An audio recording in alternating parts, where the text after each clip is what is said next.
Once upon a time, there were 3 little pigs. The first pig was lazy and built his house of straw. The second pig worked harder and built his house of sticks. The third pig was smart and built his house of strong bricks.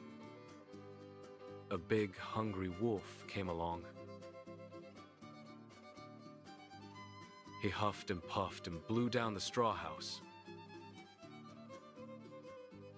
The first pig ran to the stick house. The wolf blew down the stick house too.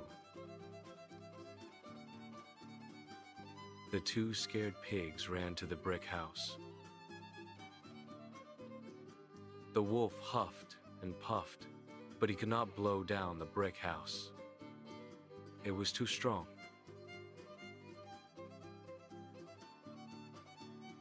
The wolf tried to trick the pigs, but they were too clever. He tried to climb down the chimney, but the third pig had boiling water waiting. The wolf yelped and ran away, never to bother the pigs again. They lived safely and happily in the brick house.